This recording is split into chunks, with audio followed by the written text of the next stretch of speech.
女孩发现谈了3年恋爱的男友，居然和绿茶同事搞在一起，她直接转身假扮社长女友，开始复仇。今天给大家带来一部刚上线的狗血复仇日剧《复仇男友》，溺爱社长的另一张面孔。女主小五从小就被妈妈灌输，女人的幸福全靠婚姻，30岁前不结婚就完蛋。于是小五20岁就和同事晨光谈起了恋爱。交往后，小五天天盼着晨光求婚，可晨光连结婚的字都不提。3周年纪念日这天，小五决定主动提结婚的事，结果话刚出口，晨光就转移话题，还找借口出门买酒。小五还自责自己太着急，把晨光吓跑了。晨光出门半天没回来，小五发现少了食材，打电话让他买，可电话一直没人接，小五只能出门去买。刚到路口，就看到晨光和同事丽奈抱在一起。丽奈平时就爱打听小五的私事，小五本来就讨厌他，没想到晨光竟然和他在一起。小五强忍怒火躲到一边，给晨光打电话。晨光心虚地说回去晚了，被小五怀疑了。那我来接电话，让他发现好了。你答应过我和小五分手的。晨光说不能无缘无故提分手，要找个合适的时机。小五立刻回家收拾东西走人。晨光回来后还装傻问他为啥离开。小五冷冷地说了一句分手的时机是什么意思。晨光一下就明白小五发现他和丽奈的事了。小五回到家哭了一整晚，第二天顶着黑眼圈来上班。同事小美说今天新社长上任，他是会长的儿子，听说又年轻又帅。早会上新社长在女同事们期待中致辞，他果然长着一张娃娃脸，但小五根本没心思看，他一直盯着丽奈的位置，发现人不在就有点慌。中午送文件时，小五意外看到丽奈和晨光躲在仓库，结果被丽奈发现，还故意挑衅他。小五被刺激的崩溃逃跑。小五堵住晨光，让他给个解释。晨光不耐烦地说早就厌烦小五逼婚的样子，我们分手吧。小五愣在原地不知所措。这时妈妈又打电话催婚，小五不敢说被甩的事。第二天小五在公司一直躲着丽奈，但丽奈故意让他难堪，还说纪念日那天小五做的菜很好吃。小五忍无可忍，朝他大吼，丽奈立刻反咬一口。小五气得从楼梯跑回办公室，半路摔倒，被一个男人抱住，抬头一看，竟然是社长。社长问他是不是被男友劈腿了。其实这几天社长一直在观察小五。小五委屈地承认了。社长问他要不要和他假装情侣报复那两人。小五对这突然的想法很疑惑。社长说他需要个假女友来应付家里安排的未婚妻。小五想了一天，最后答应了。下次再叫我社长，我就亲你了哦。男孩惊恐地发现自己爸爸每晚10点都会和一个女孩约会，而这个女孩正是他的初恋女友。更炸裂的是，第二天爸爸居然带着女孩回家和妈妈一起吃饭。饭桌上爸妈和爱子其乐融融，唯独春树一言不发，死死盯着这个老色魔。晚饭后趁送爱子回家，春树告诉爱子他看到他和爸爸那温馨一幕了。他不明白爱子为啥会喜欢爸爸这种糟老头子。爱子也不打算隐瞒，直说他就喜欢店长这种比自己大2轮的爸爸型男人。为了和店长在一起，爱子才决定帮店长治好他老婆的抑郁症，等春妈病好了，他和店长就能在一起。抱着这个单纯想法，爱子辞掉工作，冒充心理医生接近春妈。起初他和春妈只是在微信上聊天，春妈有了倾诉对象，心情逐渐变好。有一天春妈说家里的马桶堵了，不知道咋办。爱子抓住机会亲自上门给春妈通了马桶，春妈十分感激，此后也越来越信任爱子，还特地请她到家里吃饭。爱子趁机让春妈教自己做饭，两人穿着同款围裙在厨房里，仿佛一对母女。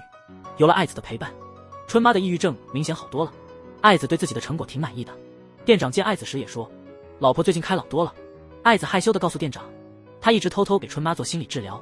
店长没想到爱子瞒着他立了这么大功，感动的一把抱住了爱子。晚上爱子回到家，收到春妈让他去家里吃饭的消息。这次春妈要把老公和儿子介绍给他认识。爱子不知该怎么办，找店长商量。店长让爱子一定要来，担心他拒绝会让老婆心情不好又闹病。第二天晚上爱子准时到了店长家。店长看到这一幕特别兴奋。吃饭时他脚底下不停撩拨爱子，表面上却一本正经地向春妈介绍爱子以前是超市员工。春妈感叹缘分奇妙。这时春树回到家，看到爱子坐在自家饭桌上，瞬间惊呆了。爱子却很镇定地上前打招呼。4个人一起吃饭，气氛诡异的像修罗场。只有春妈被蒙在鼓里，笑得很开心。晚饭后，春树送爱子回家，把知道的一切都告诉了他。爱子没多解释，只说他做的一切都是为了帮春树一家人。说完，他给春树留了号码就走了。春树也是个怪人，拿到号码后开心的啥都忘了。爱子之后常去春妈家见面，春妈说她以前是设计师，还拿过设计奖，但后来自己辛苦设计的作品被上司抄袭，受打击后就辞职了。好在后来遇到了春树的爸爸。爱子听得发呆，没想到春妈这么厉害。傍晚，爱子从春妈家出来，正好碰到刚下班的店长，两人在大马路上毫不避讳的亲热。店长看时间还早，直接让爱子上车，但这一幕被楼上的千秋看到了。千秋发现这个女人和春树爸爸关系不一般，她病娇属性瞬间被激发，开始每天在窗边监视爱子和店长。但有一天，她看到春树和爱子在一起，春树看爱子的眼神特别温柔，千秋瞬间气炸了，认定爱子就是春树喜欢的人。我不准你喜欢他。千秋直接找到爱子，问他是谁，为啥会出现在春树家。爱子说是给春妈做心理咨询的。千秋半信半疑，又问爱子和春树爸爸有没有暧昧关系。爱子一下子惊呆了，但很快解释说他以前是超市员工，春树爸爸对他挺好，所以他们看起来关系挺近的。说完，爱子不敢多待，直接开溜。千秋回到家，越想越不对劲，总觉得爱子这女人不简单，担心春树会被爱子抢走。第二天，爱子照常去春妈家，结束后春妈让春树送爱子回家，两人来到山上聊天。春树好奇爱子的高中生活，爱子脸色一下子难看起来。原来高中时男友要带她私奔，结果在车站被男友妈妈抓回去，男友妈妈还闹到爱子家里，爱子背了黑锅，成绩直线下滑，后来就辍学出来打工了。爱子反问春树高中过得咋样，春树没提自己的事，只说想快点长大，离开这儿。说到这儿，春树情绪上头，问爱子愿不愿意跟他一起离开这儿。爱子一下子不知道怎么回答。春树突然激动起来，不管是学校还是这破地方，我都待不下去了，学校的人把我当罪犯，根本没人关心我。爱子心疼地抱住春树，深情安慰。气氛正暖烘烘的，千秋突然杀到。千秋挥舞着刀就朝爱子刺过去，春树为了保护爱子中了刀，爱子拿着包包猛甩千秋，春树情急之下把千秋推了下去。我见过最疯的日剧就是这部了，4个大人带3个高中生。故事从一个怪家庭开始，女孩小花从小生活在被黄胶带分割的家里，胶带外是她和妈妈的温暖小天地，胶带里是爸爸的孤独领地，爸爸不能越线，更不能和妈妈小花说话。小花一直不懂妈妈为啥贴胶带，直到18岁生日前，她决定揭开这个家庭秘密。最快的方法是直接问，但小花不敢问暴躁的妈妈，偷偷去问爸爸。爸爸说他也不知道，他猜测可能是他说了不该说的话，伤害了花妈。既然小花问了，爸爸觉得该和妈妈谈谈了，可他刚开口就踩到黄线，妈妈瞬间爆炸，把他赶出门。小花见此情景，也只能自己去解开这个谜题了。被赶出的爸爸在桥上难过，新邻居沙椰子以为他要自杀，耐心开导，还带他回家。在沙椰子的温柔攻势下，花爸感受到了久违的温暖，他打开心扉，把家里的事情全部告诉了沙椰子。沙椰子温柔地劝他抛弃那个冰冷的家，来到他身边，说他家正好缺个爸爸。爸爸被这突然告白吓跑。另一边，沙椰子的儿子小光转学到了小花的班级。小光来学校报到的第一天，班里的双马尾校霸马尾妹对他一见钟情，可小光却注意到了小花，两人因为都喜欢解谜游戏成了朋友。小花对小光有种莫名的信任，没多久就向他透露了家里的谜题。好，决定了，一起解开这个谜题吧。两人放学后马上行动，他们设计让花爸花妈在餐厅见面，然后偷听他们的对话。夫妻俩来到餐厅才发现中了小花的计，但都来了，就干脆聊聊胶带的事。胶带和花爸房间里的那张照片，都是对花爸的惩罚。花妈又问花爸是否记得那件事后说过的话，花爸一脸懵，显然毫无印象。花妈气得头也不回就走了。小花第一次听说爸爸房间里有照片，显然花妈说的那件事和照片是解谜的关键。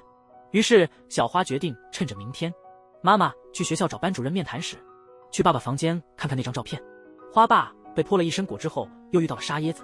沙椰子知道花爸现在很脆弱，因为他白天看到花爸被花妈泼水，于是他趁机抱住了花爸，一顿安慰。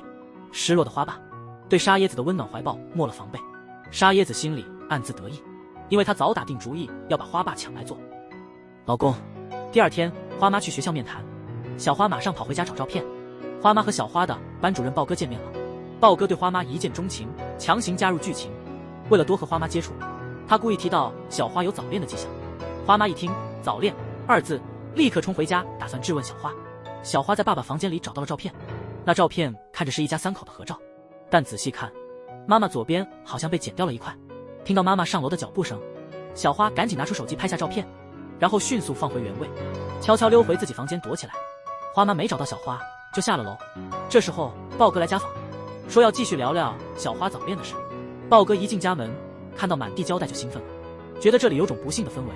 他告诉花妈，小花在和沙椰子的儿子小光交往，不过他让花妈别担心，他会一直支持她。花妈很感动，马上向他要了沙椰子家的地址。豹哥走之前，偷偷在沙发底下装了个监听器，有了这玩意儿，他就能更方便的接近花妈。小花回来后，花妈直接拉着他去了小光家。小花一脸懵，花妈当着小光和沙椰子的面，警告小光别再靠近小花，然后强行拉着小花就走。小花特别讨厌妈妈这样自作主张，于是甩开妈妈自己跑了。沙椰子随后把花妈上门的事告诉了花爸，花爸很担心小花，到处找她。小花躲在了附近的神社里，没多久小光就找过来了。小花把爸爸房间里的照片拿给小光看，照片背景是一座神社，要是能找到这个神社，说不定就能知道当时发生了啥。可全日本这么多神社，根本没法找。小光提议不如直接回家问花爸，于是两人一起回了小花家。正好花爸也回来了，小花直接拿出照片问花爸照片上的地方。花爸看到照片，眼神变得闪烁不定。这时候花妈也回来了，她已经找了小花1个下午，急得不行，一看到小花就给了她1巴掌，打完又后悔，气疯了，又把花爸赶出家门。豹哥在外面偷听到这家人吵架，兴奋的不行。沙椰子带他回家喝酒，被小光撞见。小光看到花爸很震惊，但为了沙椰子的幸福，他识趣的去地铁站露宿街头。花爸想回家，跟沙椰子聊了几句，沙椰子开始卖惨，拼命挽留。他说他瞒着小光，在网上做擦边主播赚钱，心里的苦没地方说，只想让花爸安慰一下他。花爸最终还是没守住底线。小光在地铁站过夜，意外收获了重要线索。他在地铁站的传单里发现了一座神社，和照片里的神社一模一样，而这座神社居然在动物园里。小光把这个发现告诉了小花，两人第2天就直奔动物园。不过小光没把昨晚看到花爸的事告诉小花。他们很快找到了照片里的位置，正高兴时却被马尾妹撞见了。马尾妹嫉妒小花和小光在一起，为了赶走小花，她让手下诬陷小花尿裤子。小花一生气就直接回家了。花妈进来安慰小花，可她完全不理解女儿的心情，还误以为小花是和小光交往才这样。小花气得和妈妈吵了起来。这时候花爸回来了，听到女儿骂老婆，他也不问清楚，直接给了小花一耳光。小花对这2个只会动手的父母失望透顶，离家出走了。然而花妈不仅不担心女儿出走，还因为花爸为了她打女儿而感动得不行。她穿上性感内衣想修复和花爸的感情，但花爸在外面偷吃，对花妈早就没兴趣了。她穿上花妈的衣服，找借口出门找女儿去了。花妈大受打击，结果豹哥的电话就来了。豹哥在外面偷听到了他们的对话，把花妈叫到门外，一脸深情地安慰她，最后还抱住花妈暗示自己想当她的依靠。没想到两人的亲密举动被马尾妹拍下来了。顺便说一句，马尾妹其实是豹哥的女儿，两人是一对变态父女组合。小花从家里跑出来后，到桥上大哭一场。关键时刻，小光出现深情安慰。小花说她现在很矛盾，她想解开家里的谜题，但又怕解开后家里会分崩离析。小光鼓励她别逃避，自己会陪她一起面对一切。说完还给了小花一个深情的吻。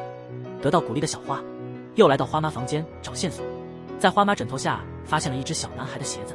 小花震惊的同时，脑子里开始浮现小时候的模糊记忆。她记得家里好像还有一个孩子，于是她马上去户籍科查看自家户口，果然发现户籍上有个和自己同一天出生的男孩。小花立刻拿着资料回家质问花妈到底是怎么回事。花妈说那是小花的双胞胎哥哥，在他们3岁那年，一家人去动物园玩，结果哥哥在那天走丢了。警方在动物园附近的河边发现了哥哥的鞋子，哥哥被定性为溺水身亡，结了案。但花妈没看到尸体，不愿意相信孩子就这么没了，于是她每天上街发传单找孩子。花爸不忍心看她难过，就说了一句：不是还有小花在吗？花妈听了这话气得不行，从那天起就在家里贴胶带惩罚花爸。小花想看看哥哥的照片，花妈说她怕难过，早把照片扔了。爸爸房间里照片被剪掉的那部分就是哥哥。花妈说完整个人崩溃了。小花也很难过，没想到连哥哥的照片都见不到。花妈难过时又被豹哥监听到了。豹哥作为老师，不上班不教书，天天蹲在别人家门口偷听。他把花妈约出来一顿安慰，脆弱的花妈在他怀里哭得稀里哗啦。豹哥这下更来劲了，决定加大招数，拆散花爸花妈，把花妈抢过来当自己的老婆。小花和妈妈难过的时候，花爸在外面和沙椰子搞不伦，结果花爸在家里打电话约沙椰子去酒店，正好被豹哥偷听到了。于是豹哥马上跟踪他们，来到酒店还拍了照片。之后他找到沙椰子，威胁他帮他一个忙，不然就把他出轨有妇之夫。做擦边主播的事告诉小光，沙椰子被吓惨了，连连答应。豹哥想让沙椰子配合他拆散花爸和花妈。说完，他把沙椰子和花爸去酒店的照片发给沙椰子，照片上沙椰子没露脸。豹哥让沙椰子用这张照片去挑拨花妈和花爸的关系。沙椰子一听，当然立刻收下照片，答应了。小花回过神来，告诉小光自己有个双胞胎哥哥，但他想放学后再和小光细说。两人一起去学校，迎面撞上了马尾妹。马尾妹热情地和小光打招呼，却被无视了。为了引起小光的注意，马尾妹想到了救赎的套路。她找到豹哥，问他要小光的把柄。豹哥担心他惹麻烦，不肯说。马尾妹就甩出偷拍的豹哥和花妈拥抱的照片威胁。豹哥没办法，只好告诉他，小光的妈妈沙椰子是擦边主播。小光回到家才发现手机忘在学校了，他让小花在家等他，他要回去拿手机。其实手机是被马尾妹顺走了。马尾妹假装捡到手机还给他，还顺便说沙椰子在做擦边主播。他说虽然这工作不好看，但自己不会对小光有偏见。马尾妹以为小光会感动，没想到小光根本不领情。马尾妹气得不行。小花在家等小光时，沙椰子回来了，他热情地接待小花，还拿出小光小时候的照片给小花看。相册第一页是3岁的小光背着蓝色水壶的照片。小花看到水壶瞬间懵了，因为这水壶和家里那张照片上的水壶一模一样。她慌慌张张拍下照片，然后跑回家。她心里有个可怕的猜想，小光很可能就是她走丢的哥哥。回到家，她把照片拿给花妈看，花妈激动地说这个小男孩就是小花的哥哥。她抓着小花疯狂追问，这照片是从哪儿弄来的？小花支支吾吾地撒谎说是在家庭餐厅的传单上看到的。花妈立刻冲去餐厅找照片。花妈走后，小花在沙发上看到那张粘好的照片，原来花妈刚把藏着的半截照片找出来粘上了。小花拿出手机对比，发现照片上的哥哥和小光小时候的照片一模一样。小花瞬间天旋地转，小光竟然真的是他的双胞胎哥哥。豹哥偷听到母女俩的对话，简直乐坏了，觉得是时候让沙椰子出手了。于是他通知沙椰子赶紧过来一起搞事情。花妈去餐厅找了半天没找到传单，只能回家。沙椰子在家门口拦住花妈，二话不说掏出那张照片，说花爸出轨了。他以为花妈会气得马上和花爸离婚，但花妈虽然很生气，眼下找儿子更重要。沙椰子心里暗自高兴，毕竟小花一家马上就要支离破碎了，他和豹哥很快都能得手。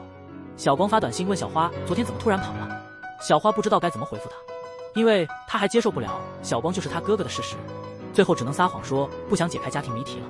小花又跑到神社躲起来，在这里碰到了来许愿的沙椰子，他很想问沙椰子关于小光的身世，但又怕一旦深究就会失去小光。这时小光又给他发来消息，小光以为小花还在为解谜的事烦恼，所以一直在想办法帮他解开家庭谜题。小花最终还是不忍心看着小光为自己到处奔波，而且他一味逃避也不是办法，于是他马上让小光到天台找他，他要把家庭谜题的答案告诉小光。与此同时，沙椰子和花爸见面，提出正式交往。花爸居然毫不犹豫地答应了，因为沙椰子是能让他身心都得到慰藉的人。不过很快他就笑不出来了。沙椰子拿出一张花爸的大头贴，开心地说自己暗恋花爸15年，终于修成正果了。花爸一惊，15年是什么意思？沙椰子展开那张大头贴，花爸发现竟然是15年前儿子走丢时他上新闻的报纸。沙椰子解释说15年前他被前夫家暴流产了，流产后的他为了散心去了动物园，结果在动物园里偶遇了花爸一家4口的幸福画面。刚失去孩子的沙椰子非常羡慕嫉妒，结果沙椰子很快就发现有个小男孩孤零零的被抛弃了，他觉得这是上天赐给他活下去的希望，于是他就把这孩子抱走当成自己的儿子。在回家的路上，他把孩子的鞋子扔进河里，伪造死亡假象，而这个孩子就是花爸的儿子。沙椰子拿出了小光小时候的照片，花爸看到照片，眼珠子都快掉下来了，这确实是他的儿子。沙椰子说他一直想给小光一个完美的好爸爸，思来想去还是觉得亲生爸爸是最好的，于是他就搬到了花爸家附近，开始接近花爸。花爸一听，从心理到生理全线崩溃。另一边，小花等来了小光，他拿出照片告诉小光，他们其实是双胞胎亲兄妹。小光顿时目瞪口呆，不过他马上回过神来，对小花再次告白。就算那是真的，我的心意也不会变。最终，两人决定一起回家，向大人们问清楚，小光到底是怎么走丢变成沙椰子的儿子的。回到家后，他们看到花爸也回来了。花爸看到小光的瞬间，全身不停哆嗦。小花开门见山地告诉花妈，小光就是15年前走丢的哥哥。花妈大脑一片空白，她上前验明正身，确定小光确实是自己的儿子。她一把激动地抱住小光。小光问花妈，他是怎么走丢的？是我把你丢下的。全家震惊。花爸说，小光出生后身体虚弱，经常生病，花妈照顾不过来的时候就会骂几句花爸，这就导致花爸压力越来越大。最后没生过孩子也没照顾过孩子的他，居然患上了产后抑郁症。他觉得这一切都是小光带来的，如果没有小光就不会痛苦了。于是他狠心把儿子抛弃在了动物园。几天后，警方在河边找到小光的鞋子，花爸的内心终于得到解脱，因为他儿子终于死了。真相大白后，全家人一起崩溃。小花和小光对花爸失望至极，一起离开了家。花爸因为羞愧也不敢留在家里，花妈独自一个人在家消化。在外面偷听的豹哥觉得这是拿下花妈的最好机会，正当他准备上门时，却被女儿马尾妹抓包了。豹哥来到花妈家里安慰花妈，他让花妈尽情依靠自己，自己一定会成为花妈最强的后盾。说着说着就把花妈扑倒在了沙发上。马尾妹在车上偷听到这个动静，恶心到不行。两人还没正式开始，花爸就提着面包回来了。豹哥收拾衣服躲在沙发后面。不得不说，这个场面实在是诡异又好笑。马尾妹眼见大战即将开始，立刻打电话给小光和小花过来观战。另一边的沙椰子也来到了花爸家找儿子。小光和小花听到沙椰子来了，也马上回了家。凑热闹的马尾妹也紧随其后。马尾妹进家门后，首先找到了监听器。她说豹哥一直在偷听他们家的狗血故事。豹哥干脆不躲了，一身肌肉加豹纹胖次闪亮登场。花爸见到他，立刻下意识地看了一眼花妈。豹哥秒懂，立刻拿出花爸跟沙椰子去酒店的照片说，你还不是背着你老婆跟沙椰子搞不伦？沙椰子不服，站出来指责豹哥，作为一个老师居然勾引花妈。豹哥回他，你不但诱拐人家儿子，还对儿子的生父出手。花妈听到这话直接瞳孔地震，她没想到竟然是沙椰子诱拐了自己的儿子。她扑上去狠狠地撕扯沙椰子，让他给自己个解释。沙椰子说小光是上天给他的礼物，他和小光母子很幸福。可是小光却不这么认为。马尾妹说造成这一切的罪魁祸首是花爸，花爸应该给全场的人磕头谢罪。花爸立刻跑到儿子女儿面前低头道歉。眼看小花和小光无动于衷，他又拉着花妈一起，希望他们一家人能重新开始。花妈果然被洗脑，拆掉胶带，一起跪在了儿女面前。小花不接受他们的道歉，觉得他们作为大人太自私冷漠，没资格当父母。随后他做了一个艰难的决定，我要丢弃你们。你在说什么？丢弃是什么意思？全都结束了。小花说完就带着小光决绝地离开了这个荒唐的家。马尾妹也追出去看热闹，出去之前还不忘给这4个大人拍了一张照片。小花和小光决定继续在一起。马尾妹都服了，这些人的脑回路没有一个是正常的。之后小花和小光住在了一起，组建了小家庭。